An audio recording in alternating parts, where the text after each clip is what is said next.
Hello and welcome to Array Chapter 5.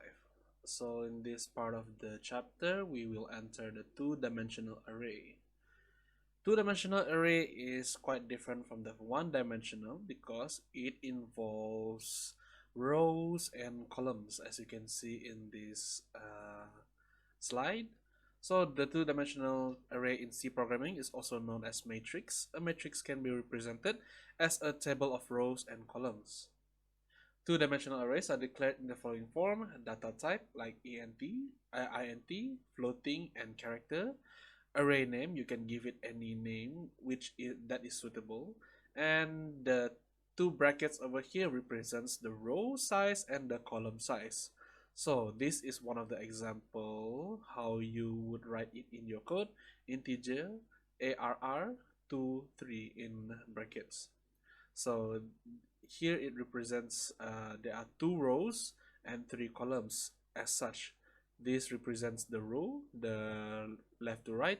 There are two different rows, and there are three different columns over here. And similar to the previous array, it starts with 0 for both of them.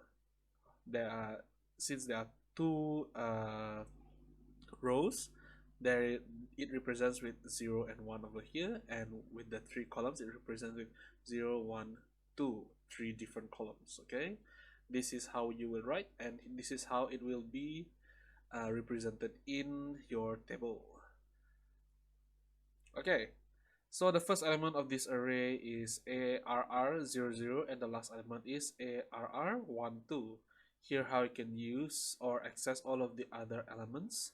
So since you have written that there are two rows and three columns, this is how you would find the elements inside of this array. This is not displayed in any shape or form inside your coding unless you printf such specific way so that it will show this. But as of now, you would have to use your imagination and place where is the numbers represented inside this table. So with the ARR00, it represents this area. ARR01, since it's still at the 0 row, it will be going here, and then it search for the first one, and the number 1, it goes to the second column.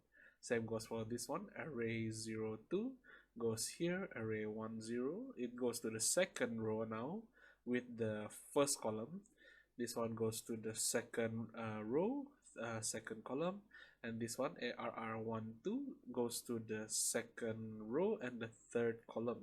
Okay. All right, what is two-dimensional? This is the same thing. This is nothing new because it is similar with this one, just that you add one more to the rows and column. Here it represents three different rows and four different columns. So if you want to put a number inside of the array, here is how you would write it. Integer a, this is the name by using integer. There are three rows and four columns over here represented inside this bracket. So this is your big bracket that should be outside here. You can write this in one line, but it is easier to be represented with this way because inside this big bracket there are three different brackets because there are three different rows. Okay, and inside these three different rows there are four values for each of the column, as you can see here, and it will be separated by using this comma. So you would write it as integer name, the row size and the column size equal to big bracket semicolon, and then the first row you want to put four different value of index 0 1 2 3 for example, and then this first row, since there are four values only in the first row, close the bracket, comma, open another bracket over here, 4 5 6 7, close the bracket, comma, open the third bracket, 8 9 10 11, that and it will be closed. This is your values for the value inside here. This is another simpler way to show the dimensional array, and two rows and three columns. You declare the integer, the name, the size of row and column, open your big bracket and represent it in this bracket over here with three different values because there are three columns, 1, 2, 3, and then comma, second row, 11, 22, 33 on your second row. So here is how you would see it. It's the same as this, no problem. But this is how you would easier see how your numbers will be represented inside the memory of your programming. Okay, so as you can see, it almost look as if it's a table already. Okay, here is one of the example of two-dimensional array on how you would write it. Don't worry, it might look a bit complicated, but it is just there to for you to enter your value inside the array, as you can see over here. So there is a main over here, your big function, and here you would display initialize your array over here, integer disp with two rows and three columns, and you represent this row and column with I and j respectfully, int, I and j semicolon. Here it is using for loops for them to write the value inside the display.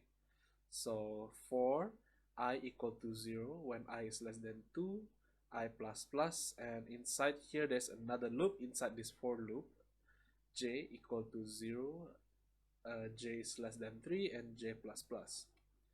Enter the value for I and j over here by using printf. This is your display letter, and scanf is how you would write the value inside the array. Okay, so to display the array elements inside here, it just wants to print the value.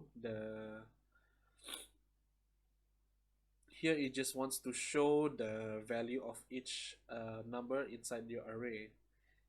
Okay, the above for loop over here is just for you to input your value, and the second for loop just wants to display the value over here. And this is one of the example.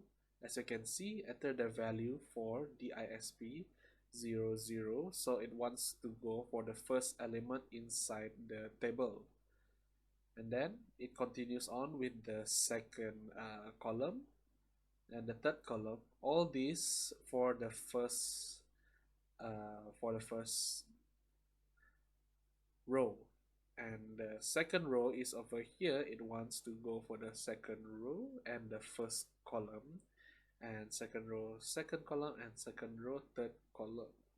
Here you would have to manually enter your own value without any initialization in the earlier part.